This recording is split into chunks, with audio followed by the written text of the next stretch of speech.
Hey guys, here out in the garage with TheEZGZ.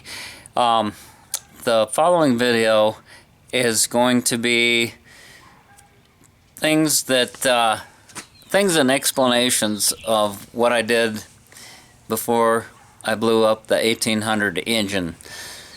So, you know, you're quite capable of jumping around and following along, but we made some changes yesterday, and there's further explanations throughout the video. I'll let you draw your own conclusions, and hope you enjoy the video. I don't enjoy making this one. I don't want to come across as being impatient with you. I'm just kind of in an impatient mood. It's been a very struggling morning. For some reason, it's been nagging at me about this 1800 and trying to get these ratio rock arms to work. We did the 1.25s and ended up with 425. Then I went back to the 1.11s and got 390. It ran fine. Everything does good. I was reading up on the FK7 cam, and you know, it has the 500 lift. And it's supposed to be very similar to an Engel 110, but a lot easier on the camshaft. When I last had this engine on the road, I had built it and taken it to Oregon, put over 3,000 miles on it, and like I explained before, I had some oil pressure and oil leak scenarios with it. So all this stuff that we've been doing during this Corona period has brought this thing out again, and I'm really enjoying it. I'm really enjoying the engine, and I want to get the most out of it. Now, when I had this 2-liter, I had these 1.4 ratio scat ratio rocker arms on it, and I kept breaking the rocker arm studs. Today, I put these same setup on this Magnum 44 head, and man, this is a tight fit. In so many ways, I can't explain it. I tried getting the 1.25s that are this style. Now what we're looking at is the adjusters on the bottom, and you have to use a Allen key, and it is very, very sensitive. It's a real pain in the arse because you really have to really work at this to get this set up, and it's not easy to do on an engine that's already assembled. When you're building an engine and the push rod tubes aren't there, and you can use your adjustable push rod to find out the length of it and get your geometry just right. In this particular scenario, I had done all of that with the 2-liter engine. I could not get any combination of the 1.25 ratio rockers to work, but for some reason, and they don't have scat stamped on them, but they look like a scat product, but I have MP written on the bag. I know this all sounds confusing, and it is for me too, and I got this finally together. I set it up with about 3,000 clearance cold, and I put about 10 miles on it, and it was clattering pretty good. I kind of assumed it would. I'm using the original shortened push rods that I had built for this 1.4. I had difficulty with binding. These are oversized shaft with off-center hole. If you look at it, it's offset. It's the whole thing is custom. I mean, and the other thing is you have to really be careful where the oil hole is here, and you can see how many threads I've got adjusted out. So after my 10-mile run, I came home. I burnt my fingers pretty good on this exhaust pipe, trying to get the bales off, trying to get the valve covers off, because I wanted to shoot them with my infrared gun. I had some tight spots. I had to file, hone, do all kinds of things on several places. The little spacers and washers that were in there had some rough edges. I don't remember having that much problem on the aftermarket stock valve heads that I originally ran these for. Now, I figured one of the problems I may have had, I had checked it for coil bind, but on the top of your valve guides, sometimes you have to trim that down. This has got 500 thousandths lift, which is a ½ inch. Sometimes you have to trim down the top of the valve guide. I don't know if you're keeping up with me. It really doesn't make any difference. There are so many things in getting this thing set up. You have to make sure that you're getting your contact area. You have to use a lash cap. See this lash cap? It's turning. That means this is open and it turns. There's so much contact here and there's so much travel that you want it to be centered up. This rocker arm geometry gets real critical.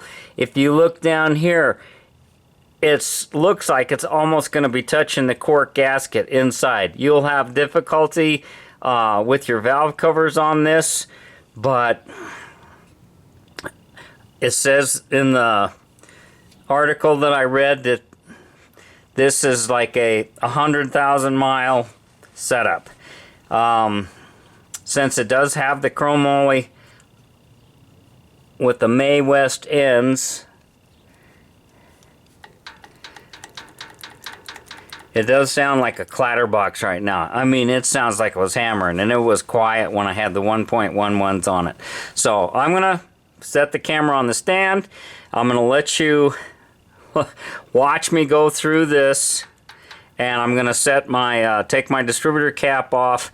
I'll probably put it on cylinder number 2 because it's closest to you and you can see it better. And you just breathe on this thing. Now, before I put this back together, I took my oil can and I was squirting oil back in here. And when I got home from the 10-mile ride, I shot it with my infrared gun, thinking that I might be able to pick up a hot spot.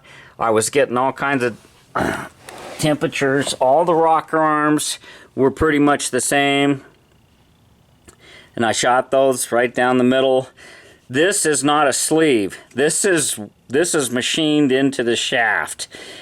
I don't know how they figured it to fit on these studs. And you can see I'm not using normal 8 by 1.25 nuts. These are the 8.125 head bolt nuts, just like the ones that you would normally get for your head bolts with the thick washers. This gives you more contact area, more surface area. I don't plan on maxing this thing out to 5,500 RPM. I just want to get this thing in. I want to see what this is going to feel like. I've got the other setup there with the 1.1s and different push rods, so it'll be easy to change back if necessary. But I want to go back to Heartbreak Hill and see what it does with this setup. It runs, now that I've got my carburetors really dialed in very good, I can run around at 1,500 RPM and it's very smooth, and the power still starts coming on like 2,500 RPM, and it just really kicks in, and it's what's the word, linear. You can feel the increase in power as the speed goes up. This is a stock transmission. This is not being built for racing. It's not for everyone, but it's something that, here's an opportunity. I don't see many videos on this kind of thing. You want to have some side-to-side play, but not too much. These things have got like 4 to 5 thousandths, and it was difficult to obtain that. And oh, there's a noisy one, I'll bet, right there. Yeah, they're not all loose. I've got to set this up. I'll put you on the stand. I figured that things will kind of settle in on that first 10 miles, that heat cycle. Here's a 2. 2 is difficult to work with. I should probably just go to 0. And I've still got some play here, and you can't see anything. And you can't hang you have to use a 14 millimeter wrench on these things. So basically, I'm just loosening the nut, and everything's times 1.4 because you're on the other side of the nut. And so luckily it has this, and it's so touchy. So why am I stressing myself out and doing all this, right? Ah! Just because that's the way I am. I want the most for the least. Now, I didn't get it.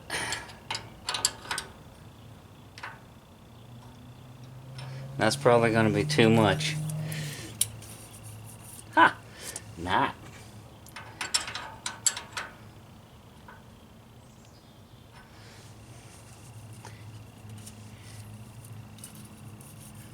Boy.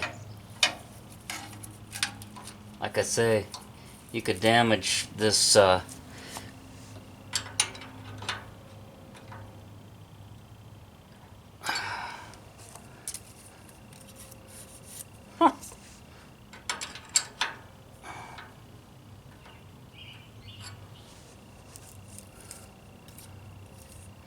Okay. That feels pretty good.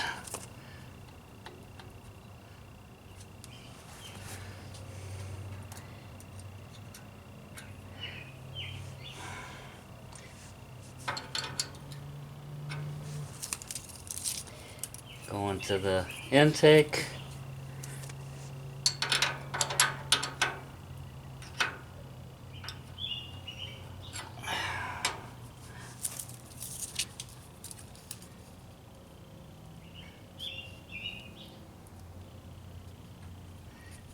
I bet old VW Jawbreaker knows what this is about.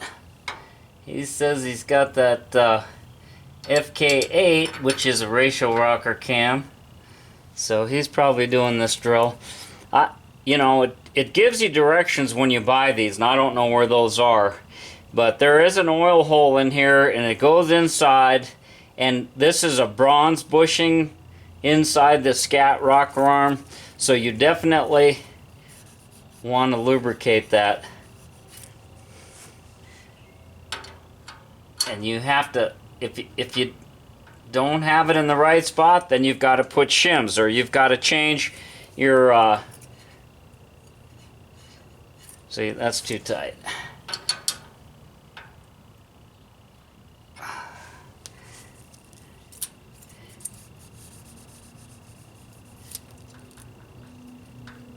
This one was really tight and binding up, and I would loosen the nuts and move it back and forth. I got it so both the it's even difficult.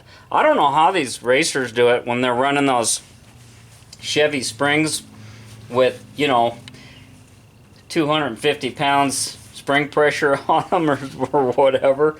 It's like, that's a lot.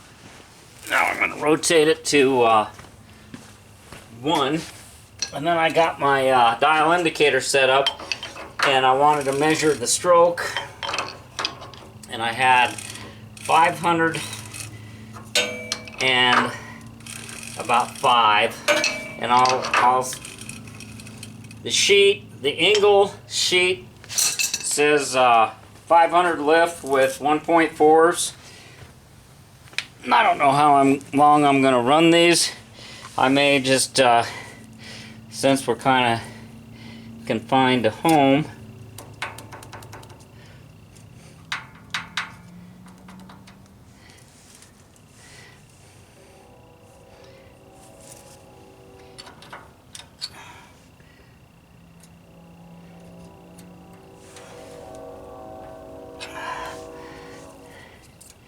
so I hope your day is going well. I want to get this all set up. I'm real happy with the way this thing is not leaking oil, and I want to get back on that 1600, but I'm enjoying this, and I want to get at a comfortable stopping place here, because I want this thing ready to go to be able to throw it back in on short notice.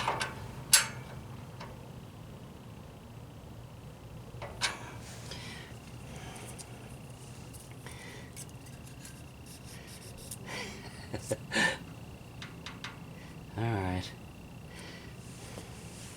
Well, I'll do the same thing on the other side. I think you get the idea. I can feel a little bit of it. Actually was idling at a lower RPM, and it has more of a pop sound. The feel of the exhaust coming out the tip is more of a pop pop pop pop pop, you know, because you're opening it at a ½ inch and you're doing it quickly with that whole setup. So 288 duration, and let me get that other side and we'll fire this thing up and you can listen to it. Hopefully it's a little quieter. And I didn't, it was making a lot of noise, and I really didn't see anything. I'm glad to see this side was a little bit looser than it was when I was working on it earlier. The engine itself is warm, but the exhaust and the valve covers I can handle.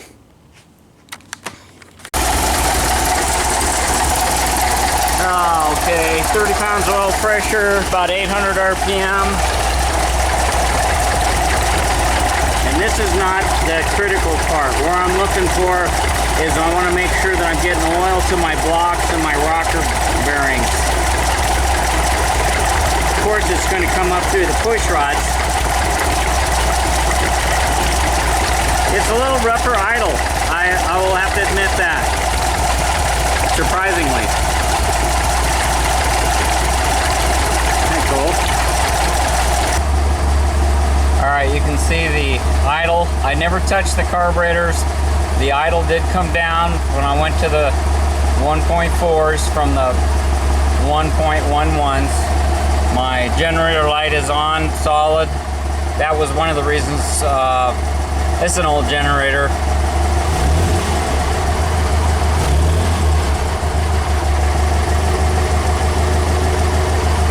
So it sounds a little quieter just pulling it out of the garage, and I didn't see anything unusual. And I want to stress that this is not really an all-out hot rod engine.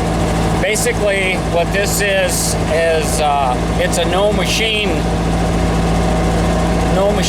necessary increase in displacement. It's sort of an economy version of a stroker motor.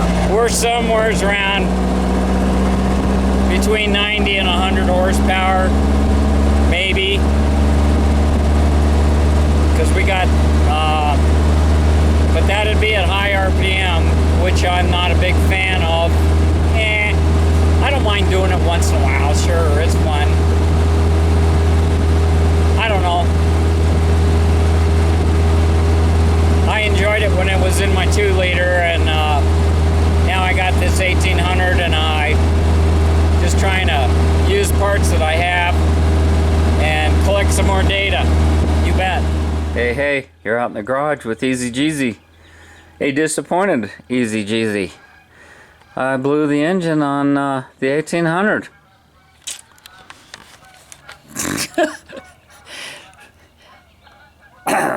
You know, I had 30 pounds of oil pressure when it was cold, and it varied when it was hot. I went for a nice little putt on Memorial Weekend, and I woke up yesterday and I thought, you know, I think I'm going to put those ratio rocker arms back on, but I didn't want to put the ones that I had on there. And long story short, I ended up putting the 1.4s on there. Took me all day to go through my stuff and get the clearances and get the rocker shafts, because the 1.4s give you 500 lift. And I thought, well, yeah, I'm going to go with that 500 lift and then maybe go back to Heartbreak Hill. And I know the bottom will be rough, but, you know, and I took it out for a little short drive, and I drove it for 10 miles, and close to the way back home, I revved it up a few times, and it was sort of getting rattly, you know. I don't know, but it seemed okay. And I pulled it in the garage, and I was pretty dirty and pretty tired, so I thought, well, I'm going to let it cool down, and probably, you know, things shifted and settled in during that heat cycle, so I'll get cleaned up, and then I'm just going to come back out, and hopefully it'll be cool enough I can check it out. And then I tightened it up a little bit, which would mean less, like pulling the pistons back, only like 1,000th or two. I think I set them at 3,000, and then I went to 2,000. So there was a little bit of take up, but not much. I mean, 1,000th of an inch, you know. And I started it up, and it sounded okay. It sounded a little tighter. It sounded smoother. I mean, the oil pressure was up, and I took off down the road, and I got about, I don't know, halfway across town, and sitting at a stoplight, and all of a sudden I took off, and it lost power. And I was worried about the people behind me, and I was in the left lane, so I looked in the mirror, and all I saw was this big cloud of blue smoke. And I thought, what the heck? So I didn't want to cut off the person on the right, and I didn't want to step on the gas, and there was no traffic coming, so I cut across and pulled into this parking lot of a business that was closed, and shut the car off, and it wasn't running good. It wasn't particularly loud, but it wasn't running worth the damn, and there was this blue smoke behind me, so I got out. First thing I thought of is I blew an oil line. A connection came off. I thought maybe I blew oil all over my exhaust system here, and that didn't seem to be the case. And I checked the oil in the engine. It was full to the top, to the full mark, and I tried starting it again, and there was oil coming out the exhaust and oil coming out this flange. You could see where it's kind of wet right there, and it's like, what happened? Where's all this oil coming from? And why do I have pressure? And I was looking at my crankcase breather over here, and it's like, what the heck? The valve covers weren't leaking, nothing, you know, where's this oil coming from? So I reached over and I started it up, and it was coming straight out the exhaust. And I couldn't figure out what would cause that. And so evidently, long story short, I towed it home and pulled the spark plugs, number 3 spark plug's all wet, and it's all rattly sounding. I'm not going to start it to let you listen to it. It's not very impressive, and I don't want to do further damage. So something either happened to the piston, or maybe I spun a bearing or something. I don't know. We're going to have to completely take her down and split the case, so this is going to cost me. So I'm trying to decide this morning what to do. It's kind of embarrassing, kind of eating a piece of humble pie, but you know, I always try to be transparent on my channel and be honest and upfront, and you know, I'm trying to help people and show what I've got and how I do things. And this is the first time I've had an engine failure like this, so not sure. I revved it, you know, up a few times, and it was just after I changed to that 500 lift. So maybe a valve hit a piston or something. I went around to all the cylinders. I rotated the engine. I can rotate it with the wrench. Excuse me. And the valves are still connected, and I still have the clearance, 1,000's clearance, so everything looked good on the valve train. So I think it's a little deeper, and I guess we'll find out. So now the question, I guess, is what do I put back in this thing? I want to keep it running. I really did not want to spend a lot of money, and there's no sense, you know, ordering parts or guessing what could be wrong. We're just going to have to take it apart and take a look at it, and God, I'm getting tired of it, and I need to clean this place up. If I'm going to pull an engine down, I need to get this place cleaned up things put away. I need some table space. And oh my. Thanks for watching. Thanks for subbing. TheEZGZ broke. Broke in more ways than one. Broke with the finances and broke with the engine. Darn it. So, you know, stuff happens to everybody. If you want to play, you got to pay, right? Oh well.